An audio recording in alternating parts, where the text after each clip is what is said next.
Պարոն Օհանյան, խոսում էիք որոշ թերությունների մասին, ինձ հետաքրքիր է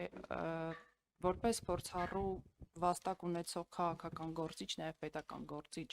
արդյոք այդ թերությունների շարքում դասում եք նաև այն ահռելի գույքը, որը ձեր քաղաքական ղեկավար Ռոբերտ Քոչարյանը իր պաշտոնավարության շրջանում գուցե դրանից հետո, գուցե դրա բերումով կարողացել է կուտակել։ Եվ ինձ հետաքրքիր է նաև դուք արդյոք ոչ ֆորմալ, այսպես անկեղծության մթնոլորտ ապահովող հանդիպումներ ունենում եք պարոն Քոչարյանի հետ եւ ողջամիտ կասկած հայտնում, թե Ռոբերտ Սեդրակիչի վերջո արդյոք ձեր հալալ քրտինքով եք վաստակել այն, ինչ որ վաստակել եք եւ ինչ այսօր դատախազությունը ներկայացնում է որպես ապօրինի գույք եւ դատանում վիճարկում է դրա օրինականությունը, թե այդուհանդերձ ինչ որ սխեմաներ են գործել, ոչ օրինական, գուցե կոռուպցիոն, որոնք օգնել են այդքան գույք կուտակել։ Շնորհակալություն։ Տեսեք, ակնհայտ է, որ մենք մեր քաղաքական ուժի ղեկավարի հետ ունենում ենք զրույցներ եւ այդ զրույցների հիմնական մասը վերաբերում է մեր ծրագրերին, մեր գործունեությանը եւ հատկապես Հայաստան խմբակցության շրջանակներում ազգային ժողովում եւ ազգային ժողովից դուրս իրականացվող գործընթացներին։ Անձնական հարցերի շուրջ մենք քիչ ենք խոսում եւ այն ինչ որ այսօր տիրում է Հայաստանում եւ ինչպիսի գործընթացներ կան հակակոռուպցիոն ոլորտում եւ դատաիրավական ոլորտում,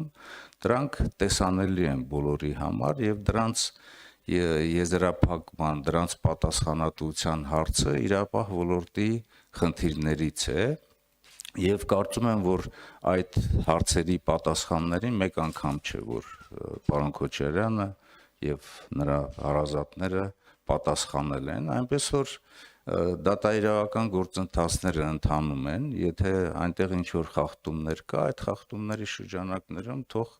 օրինական որոշումներ ընդունեն, ոչ ոք մեզանից այդ պատասխանատվություններից չի խուսափում եւ դատական համակարգը անաչառ է, դատական համակարգը ուրեմն անկախ է եւ այդ ամենը պետք է ինքը դրսեւորի, բայց մենք իրականում տեսնում ենք, որ վերջին տարիներին հատկապես, որ այդտեղ կան բավականին լուրջ խնդիրներ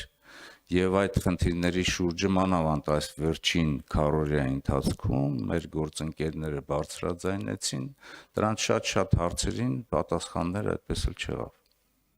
Կոնկրետ ձեզ մոտ, պարոն Օհանյան, ողջամիտ կասկած չի հարուցում պարոն Քոչարյանի գույքի օրինականության հարցը, որպես